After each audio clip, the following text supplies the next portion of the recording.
1898 से 1903 के अधिवेशनों में कांग्रेस ने मजदूरों से लेकर अकाल और खेती से जुड़े मुद्दों को प्रमुखता दी।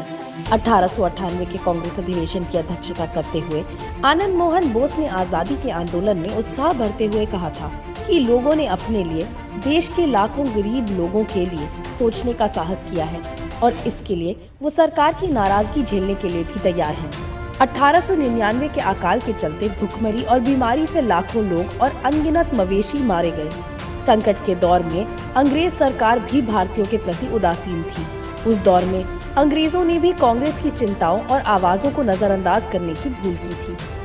दिनशो वाचा की अध्यक्षता में 1901 के अधिवेशन में कांग्रेस ने गरीब वर्ग की परेशानियों पर ध्यान केंद्रित किया। कांग्रेस ने अपने प्रस्ताव में कृषि बैंकों के साथ साथ स्वदेशी कला और विनिर्माण के पुनरुद्धार और विकास की आवश्यकताओं पर जोर दिया। साथ ही कांग्रेस ने देश का पैसा बाहर न जाने देने की भी वकालत की और नए उद्योगों के विकास और सार्वजनिक क्षेत्र में भारतीयों के लिए व्यापक रोजगार का भी आग्रह किया। लाल मोहन घोष की अध्यक्षता में 1903 के अधिवेशन में कांग्रेस ने राजस्व की कमी के मुद्दों को प्रमुखता से उठाया और भारत में ब्रिटिश सेना की मौजूदगी के चलते भारत के लाखों रुपयों और संसाधनों की बर्बादी पर सवाल खड़े किए।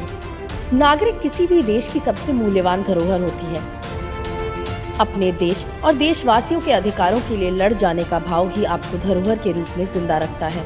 उस दौर में अंग्रेजों की आपदा में अत्याचार और अवसर वाली मानसिकता के खिलाफ खड़ी होने वाली कांग्रेस वर्तमान संकट में भी इसी मानसिकता के खिलाफ खड़ी है।